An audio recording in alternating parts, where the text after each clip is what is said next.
ஹே John, எப்படிடா இருக்க? நம்ம ஃப்ரெண்ட்ஸ் எல்லாம் எப்படி இருக்காங்க? எல்லாரும் நல்லா இருக்காங்கடா கிரீஷ். என்னடா வேலை விஷயமா இந்தியாவுக்கு போறேன்னு சொல்லிட்டு கடைசியில் இந்தியாவிலேயே செட்டில் ஆயிட்ட போல. டேய், அப்படியெல்லாம் எதுவும் இல்லைடா. என்னடா இல்லை, ஃபேஸ்புக்கில் உன்னோட ஸ்டேட்டஸ் பார்த்துருந்தேன். மாமா பொண்ணு கூட கல்யாணம் ஃபிக்ஸ் ஆயிடுச்சுன்னு ஃபோட்டோ போட்டிருந்தேன்.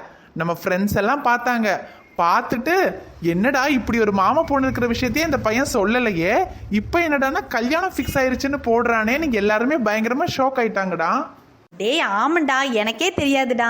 திடீர்னு ஃபேமிலியில் எல்லாருமா சேர்ந்து கல்யாணத்தை ஃபிக்ஸ் பண்ணிட்டாங்கடா. டேய் டேய் நடிக்காதடா. இவ்வளோ ஒரு அழகான மாமா பொண்ணு இருக்குன்ற விஷயத்தையே நீ எங்ககிட்ட சொல்லலை. கடைசியில் அங்கே போய் மாமா பொண்ணை பார்த்ததும் அழகில் மயங்கிட்டு கல்யாணத்துக்கு ஓகே சொல்லிட்ட, அப்படி தானே?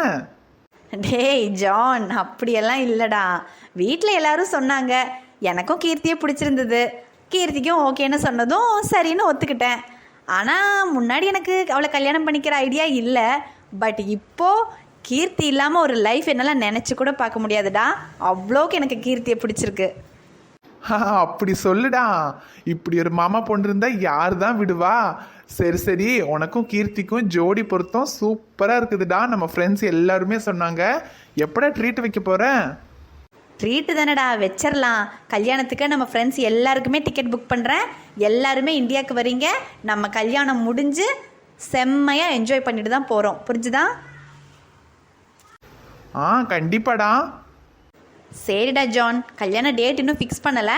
ஃபிக்ஸ் பண்ணதுக்கப்புறமா நான் இன்ஃபார்ம் பண்ணுறேன். சரியாடா? சரிடா. சரி, அப்போ நான் வச்சிடுறேன். சரிடா. அக்கா, ஏ வாதனா, வாமா சோனி. என்னக்கா படுத்திருக்க? உடம்பு இது முடியலையா? அட உடம்புக்கெல்லாம் ஒன்றும் இல்லை முடி. வேலையெல்லாம் முடிஞ்சது, சரின்னு சும்மா படுத்திருந்தேன். சரி வா உட்காரு வா. என்னக்கா, அண்ணன் சரவணன் சத்யா எல்லாம் எங்க? அண்ணனும் சரவணனும் வேலைக்கு போயிருக்காங்க.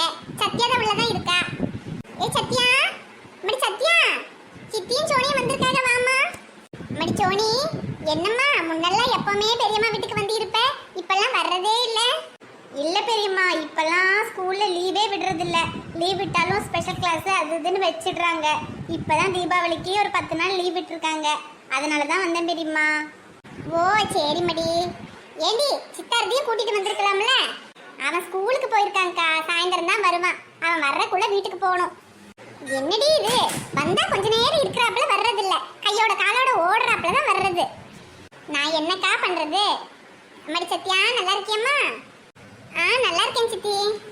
முன்னெல்லாம் பிள்ளைங்களுக்கு அடிக்கடி நிறைய லீவ் விடுவாங்க.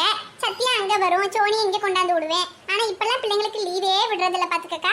அதனால பிள்ளைங்களுக்கும் ஒன்றா இருக்கிறதுக்கான வாய்ப்பே இல்லாமல் போயிடுது. இப்போதான் ஏதோ 10 நாள் லீவுன்னு சொன்னதும் சோனி அம்மா சத்யா வீட்டுக்கு போகிறேம்மா, அங்கே போய் இருக்கேம்மான்னு சொன்னான். அதான் சரி உடனே வந்து கொண்டு விட்டுட்டு போவோம்னு வந்தேன். சரி சரி இருக்கட்டும். மடி சத்யா, சோனியை உள்ளே கூட்டிகிட்டு போம்மா.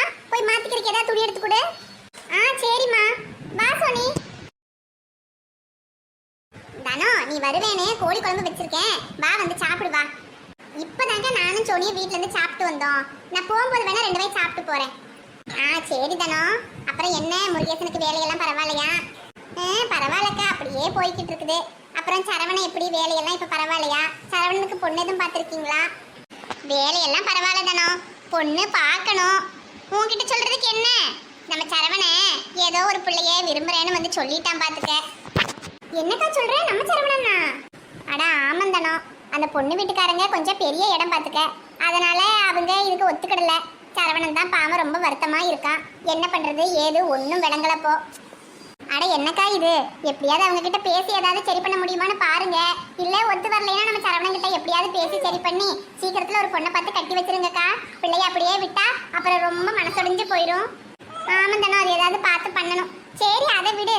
அப்புறம் என்ன இப்படி இழைச்சி போயிட்ட? சரியா சாப்பிடுறது இல்லையோ?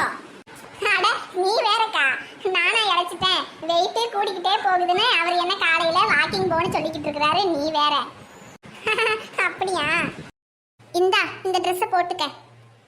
என்ன சத்தியா, என்னமோ மாதிரி பேசுற? நான் வந்தது உனக்கு பிடிக்கலையா? அப்படியெல்லாம் ஒன்றும் இல்லை. அப்புறம் ஏன் மூஞ்சி இப்படி வச்சிருக்க? நான் எப்படா லீவ் விடுவாங்க உன் கூட வந்து விளையாடலாம்னு ஆசையா வந்தேன் தெரியுமா? ஓஹோ.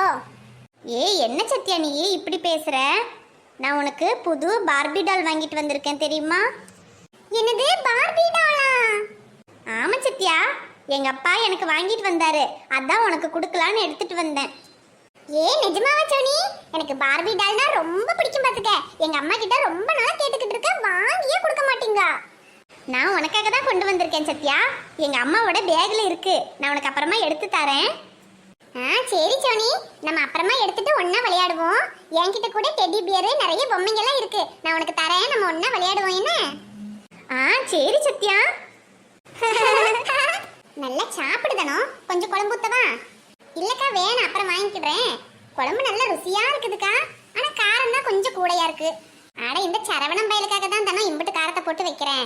காரம் இல்லைன்னா அந்த பையன் தொடவே மாட்டான். கறி குழம்புனா கொஞ்சம் காரம் கூட போடுமான்னு சொல்லுவான், அதான் தானோ. அது சரி, இந்த சோனி அப்பா கூட இப்படிதான்க்கா, கறி குழம்பு மீன் குழம்புனா நல்ல காரசாரமா வேணும் பாரு. ஆனா இந்த பிள்ளைங்களோ அம்மா காரம் அடிக்கின்னு திங்கவே திங்காதுங்க. அதனால நான் என்ன பண்ணுவேன் தெரியுமாக்கா, முதல்ல எங்களுக்கு காரம் பாகம் போல வச்சு சமைச்சிட்டு அதுக்கப்புறம் இந்த மனுஷனுக்கு கொஞ்சம் குருமிளகுத்தூளை போட்டு பெரட்டி கொடுத்துருவேன். நீ கூட அப்படி பண்ணுக்கா, அல்லாம இத்தனை காரத்தை நீயும் அண்ணனும் சத்தியாவும் தின்னீங்கன்னா அப்புறம் வயிறெல்லாம் புண்ணா போயிடும். நீ சொல்றதும் சரிதானோ, இம்பிட்டு காரத்தை தின்னு எனக்கு நல்ல வயிறு வலி வரும் பாத்துக்க. அதனால இனிமே அப்படிதான் செய்யணும் போ. அம்மா உன் ஹேண்ட்பேக் எங்கம்மா? அதுல பார்பி டால் எடுத்து நானும் சத்தியாவும் விளையாட போறோம். பேக் ஹால்ல இருக்கு சோனி, போய் எடுத்துக்க. கொஞ்சம் குழம்பாக்கி தரேன், போய் முருகேசனுக்கும் சித்தார்த்துக்கும் கொடு என்ன? சரிக்க. அக்கா மணி 4 ஆச்சு, 5 மணிக்கு சித்தார்த்து ஸ்கூல் முடிச்சு வந்துருவா, நான் போயிட்டு வரேன்க்கா. சரி தானோ, பார்த்து போயிட்டு வா. இந்த அந்த பையில கொஞ்சம் குழம்பும் கொஞ்சம் பச்சரிசியும் வச்சிருக்கேன், எடுத்துட்டு போ.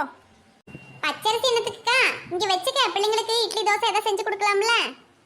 அடாது மாசம் ரேஷன் கடையில இருந்து வாங்கி நிறைய இருக்குதானோ, நீ கொஞ்சம் எடுத்துட்டு போ, உனக்கு அங்க கிடைக்காதுல்ல. ஆமாக்கா, அங்க ரேஷன் கடையில பச்சரிசியே கிடைக்க மாட்டேங்குது. சரி நான் வாரேன்க்கா. சோனி நான் போயிட்டு வரேன். சரிம்மா. சரி சத்யா, போயிட்டு வரேன். சரி சித்தி. அப்படி சோனி, பெரியம்மா கறி குழம்பு வச்சிருக்கம்மா, கொஞ்சம் சாப்பிடுறியா? சத்யா, நீங்க 2 பேரும் சாப்பிட்டுட்டு அப்புறமா போய் விளையாடுங்க. இல்ல பெரியம்மா, இப்ப எனக்கு பசிக்கல, நான் நைட்டுக்கு சாப்பிட்டுக்கிறேன். ஆமாம்மா, நாங்க போய் விளையாடுறோம், நைட்டு சாப்பிட்டுக்கிறோம்மா. சரிம்மா, வீட்டுக்குள்ளேயே விளையாடுங்க, வெளியே போக வேண்டாம், மழை வர்ற மாதிரி இருக்கு. இல்லம்மா, நாங்க வெளியே எங்கேயும் போல, பூமாரி வரேன்னு சொல்லியிருக்கா, நாங்க வீட்டுக்குள்ளேயே தான் விளையாடுவோம். அப்படியா? சரிம்மா, எனக்கு அடுக்கலையில கொஞ்சம் வேலை இருக்கு, நான் போய் செய்யறேன், பார்த்து விளையாடுங்க.